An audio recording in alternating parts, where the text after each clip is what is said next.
الصلاة خير من النوم وما قدر اللہ حق قدرہ، کافروں نے اللہ کی قدر نہ جانی جیسا کہ قدر جاننے کا حق تھا۔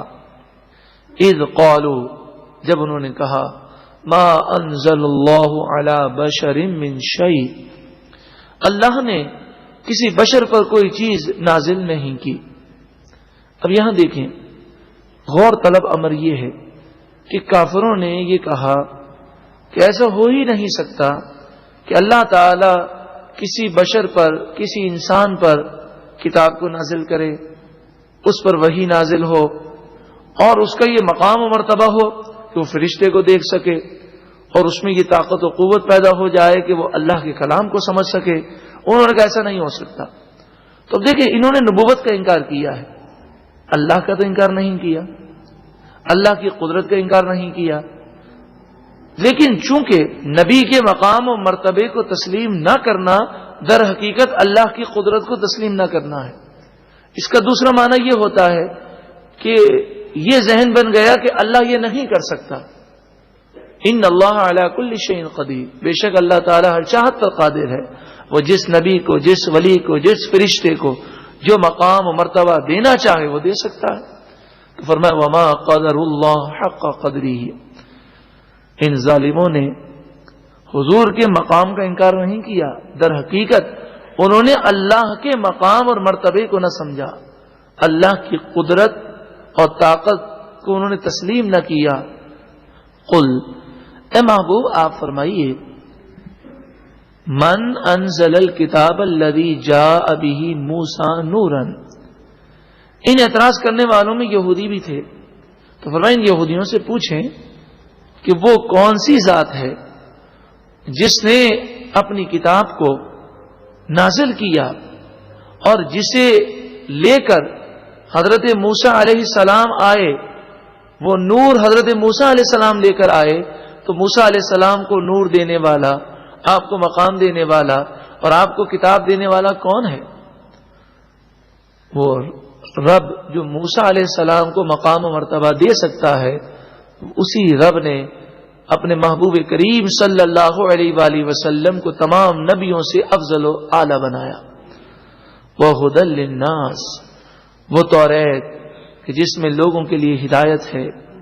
تَجْعَلُونَهُ قَرَاطِيسَ، قراطیس کاغذوں کو کہتے ہیں، اس توریت کو تم کاغذوں میں لکھ کر رکھتے ہو۔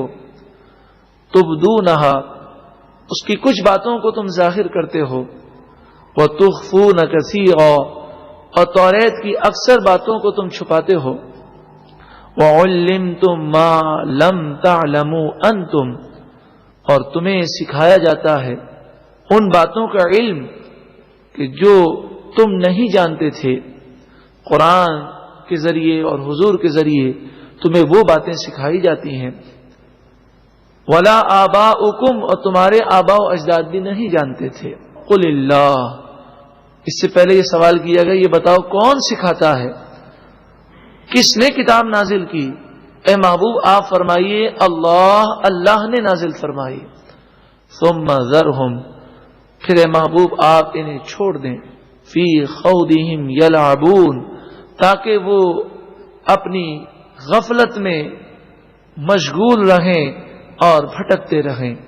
چونکہ مکہ مکرمہ میں جہاد فرض نہیں ہوا تھا، مسلمان کمزور تھے، تو حکم دیا گیا کہ ان کو ان کے حال پر رہنے دیں۔ آپ نے پیغام پہنچا دیا، آپ نے اللہ کی طرف سے رسالت کا حق ادا کر دیا۔ وَهَذَا كِتَابٌ أَنزَلْنَاهُ مُبَارَكٌ، اور یہ کتاب قرآن پاک ہم نے نازل کی، مبارکن، بڑی برکت والی کتاب ہے۔ یہ وہ پیاری کتاب ہے کہ جو اس سے وابستہ ہو جاتا ہے وہ بھی بابرکت ہو جاتا ہے، اور جو قرآن پاک سے وابستہ ہوتا ہے اللہ تعالیٰ اس پر وہ کرم فرماتا ہے کہ دونوں جہاں کی برکتوں سے وہ مالا مال ہو جاتا ہے۔ اللہ ہمیں اس پیاری کتاب سے مزید محبتیں عطا فرمائے۔ مصدق الذی بین یدیہ، یہ کتاب بڑی برکت والی ہے، پچھلی کتابوں کی تصدیق کرنے والی ہے، توریت انجیل زبور کی تصدیق کرتی ہے۔ وَلِتُنذِرَ أُمَّ الْقُرَىٰ، یہ اس لیے نازل ہوئی تاکہ محبوب آپ ڈر سنائیں مکے کے رہنے والوں کو۔ ام القریٰ یہ مکہ مکرمہ کا لقب ہے۔ ام کے معنی اصل، ماں، قریٰ کے معنی شہر، شہروں کی ماں، شہروں کی اصل۔ مفسرین بیان کرتے ہیں کہ سب سے پہلے مکہ مکرمہ دنیا میں شہر کی حیثیت سے جو آباد ہوا، سب سے پہلے مکہ مکرمہ آباد ہوا۔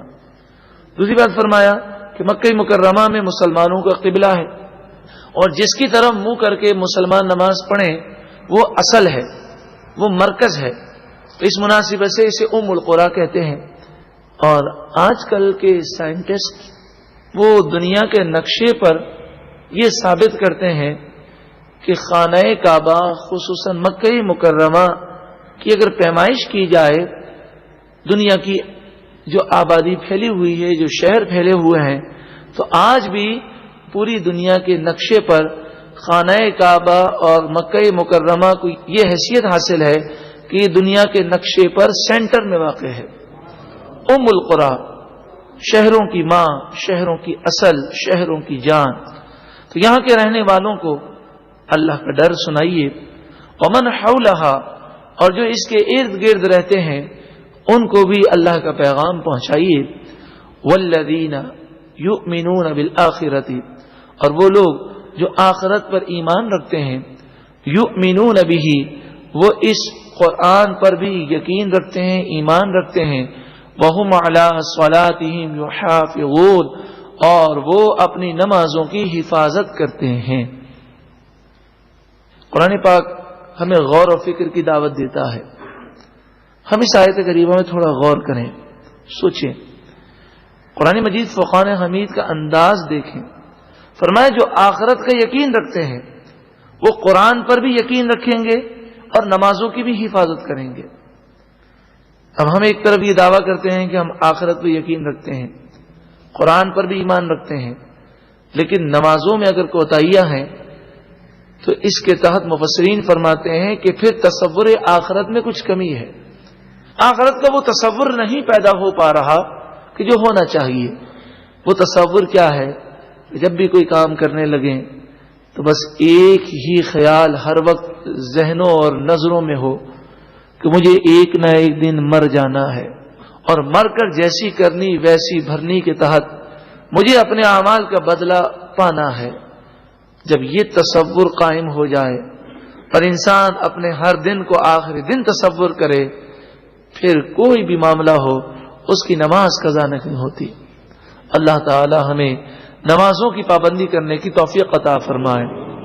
وَمَنْ أَظْلَمُ مِمَّنِ افْتَرَىٰ عَلَى اللَّهِ كَذِبًا، اس سے بڑھ کر ظالم کون کہ جو اللہ پر جھوٹ باندھے؟ سب سے بڑا ظالم وہی ہے۔ او قال، یا وہ کہے اوحی الی، میری طرف وحی نازل کی جاتی ہے، ولم یوحى الیہ شیء، حالانکہ اس کی طرف کوئی چیز وحی نہیں کی جاتی، وہ جھوٹی نبوت کا دعویٰ کر دے، وہ سب سے بڑا ظالم ہے۔ ومن قال، اور جو شخص یہ کہے سأنزل مثل ما انزل اللہ، ان قریب میں بھی نازل کر دوں گا جو اللہ نے نازل کیا اس کی مثل، تو اس طرح کے کلمات کہنے والے وہ سب سے بڑے ظالم ہیں۔ اب موت کا تصور دیا گیا، اور یہ تصور دیا گیا، ذرا سوچو، جو اللہ کی نافرمانی کرتے ہیں، گناہ کرتے ہیں، خصوصاً کفر و شرک کرتے ہیں، موت کے وقت ان کا کیا عالم ہوگا۔ سارا عیش اور مزہ ختم ہو جائے گا۔ وَلَوْ تَرَىٰ، اور اے سننے والے کاش تو دیکھے، اِذِ الظَّالِمُونَ، جب ظالم فی غمغات الموت، گنہگار موت کے جھٹکوں میں ہوں گے، نزع کی کیفیات ہوں گی، اور وہ کیفیات کہ فرمائے ایک ایک جھٹکا اتنا شدید ہوتا ہے کہ اگر ایک ایک رگ پر فرشتے تھام کر نہ بیٹھے ہوں تو وہ مرنے والا چیختا چلاتا ہوا جنگلوں میں نکل جائے، اس کی زبان بند ہو جاتی ہے، اس کی زبان کو بھی فرشتے پکڑ لیتے ہیں، وہ ہل نہیں سکتا، اور ایک ایک موت کا جھٹکا تلوار کے 1000 واروں سے زیادہ سخت ہوتا ہے۔ موت کے جھٹکوں کی مثال دی گئی اس طرح، فرمایا جیسے ایک ہنڈیا ہو، ہنڈیا میں ایک چڑیا ڈال دی جائے، ایک پرندہ ڈال دیا جائے اور ڈھکنا بند کر دیا جائے، آگ جل رہی ہے، اچھل رہا ہے، نہ تو مرتا ہے نہ اڑ سکتا ہے، کیا کیفیات ہوں گی؟ فرمایا زندہ کھال ادھیڑ لینے سے بھی زیادہ تکلیف موت کے جھٹکوں کی ہے، کینچیوں سے کاٹ دینے سے بھی زیادہ تکلیف موت کے جھٹکوں کی ہے، لیکن یہ جھٹکے اسے ہی تکلیف دیں گے کہ جو گناہگار ہوگا، اور جو نیک شخص ہوتا ہے فرمایا موت کے وقت اسے جنت کے نظارے کرائے جاتے ہیں، وہ جنت کے نظاروں میں اور خصوصاً پیارے آقا صلی اللہ علیہ وسلم کے دیدار میں ایسا گم ہو جاتا ہے کہ اسے موت کی ذرہ برابر بھی تکلیف نہیں ہوتی، جیسا کہ شہید کے متعلق فرمایا نبی اکرم صلی اللہ علیہ وآلہ وسلم نے کہ بظاہر کوئی شخص شہید ہوتا ہے، جسم کے ٹکڑے ٹکڑے ہو گئے، لیکن آقا دو جہاں صلی اللہ علیہ وآلہ وسلم فرماتے ہیں کہ تمہیں چونٹی کاٹ لے تو جو تمہیں تکلیف ہوتی ہے اتنی تکلیف بھی موت کی شہید کو نہیں ہوتی۔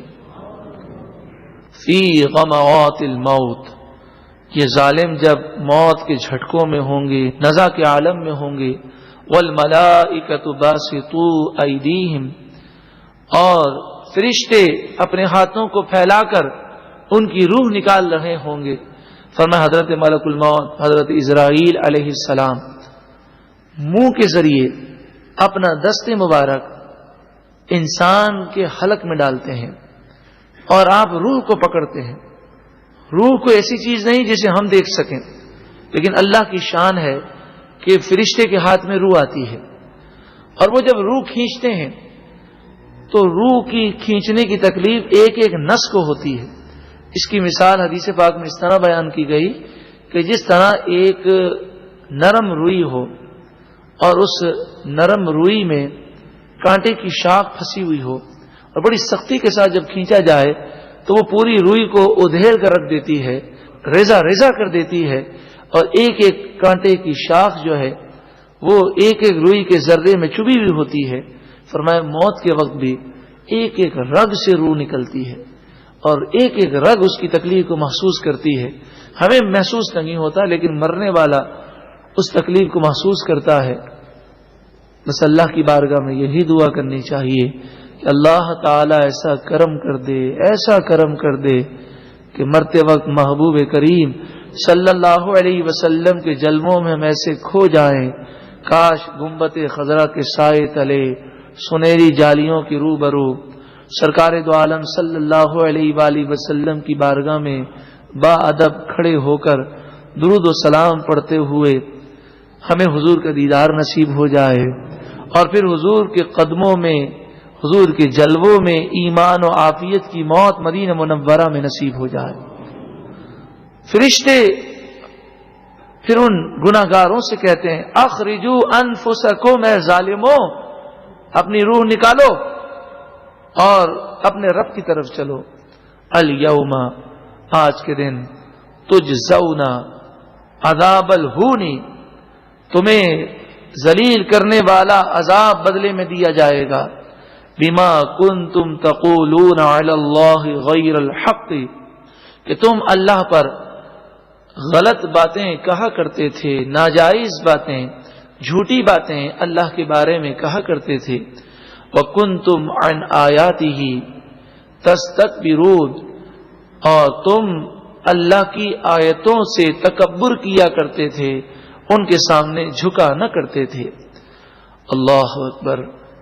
انسان جب دنیا میں آتا ہے، کبھی آپ نے غور کیا اس کے پاس کوئی بینک بیلنس نہیں ہوتا، کوئی کرنسی نہیں، کوئی لباس تک نہیں، خالی ہاتھ آتا ہے، اور پھر جب دنیا سے جاتا ہے وہی عروج کے بعد وہی زوال ہے۔ وہ ماں کے پیٹ میں جس طرح تھا اسی طرح وہ قبر کے پیٹ میں ہوتا ہے، پر فرق یہ ہے کہ اب نیک اعمال یا برے اعمال اس کے ساتھ ہیں، اور ایک کفن، وہ بھی لٹھے کا کفن اس کے جسم پر ہے۔ وَلَقَدْ جِئْتُمُونَا فُرَادًا، اور بے شک تم ہمارے پاس آئے تنہا، نہ مال ہے، نہ بینک بیلنس ہے، نہ کاریں ہیں، نہ بنگلے ہیں، نہ فیکٹریاں ہیں، کچھ بھی نہیں ہے، خالی ہاتھ۔ کما خلقناکم اول مرہ، جیسا کہ ہم نے تمہیں پہلی مرتبہ پیدا کیا۔ وَتَرَكْتُمْ مَا خَوَّلْنَاكُمْ وَرَاءَ ظُهُورِكُمْ، اور جو ہم نے تمہیں مال و اسباب دیے وہ تم اپنے پیٹھ پیچھے چھوڑ چکے دنیا کے اندر۔ وَمَا نَغَا مَعَكُمْ شُفَعَاءَكُمُ الَّذِينَ زَعَمْتُمْ، اب جن لوگوں کا ایمان پر خاتمہ نہیں ہوا ہوگا، کافر ہوں گے، ان سے فرمایا جائے گا کہ ہم تمہارے ساتھ تمہارے سفارشی نہیں دیکھتے۔ الذین زعمتم انہم فیکم شرکاء، جن کے بارے میں تم گمان کرتے تھے کہ یہ بت ہمارے شریک ہیں، خدائی میں وہ ہمارے ساتھ ہیں، اور تم ان کی پوجا کرتے تھے، یہ بت اب تمہاری سفارش کیوں نہیں کرتے؟ کیونکہ کافر کے لیے نہ کوئی سفارش ہوگی نہ کوئی شفاعت ہوگی۔ لقد تقطع بینکم وضل عنکم ما کنتم تزعمون، بے شک ان کے آپس کے رشتے ختم ہو گئے، باپ بیٹے سے بھاگ رہا ہوگا، بیٹی ماں سے بھاگ رہی ہوگی، رشتے داری جس کی وجہ سے گناہ کیے گئے وہ رشتے کام نہ آئیں گے۔ وَضَلَّ عَنْكُمْ مَا كُنْتُمْ تَزْعُمُونَ، اور جو تم من گھڑت والے خیالات رکھتے تھے وہ خیالات اب تم سے گم ہو گئے، ان کی کوئی حیثیت ہی نہیں۔ تم نے اپنے خیالات سے ایک اپنا مذہب بنایا، دین بنایا جس کی کوئی حیثیت نہ تھی۔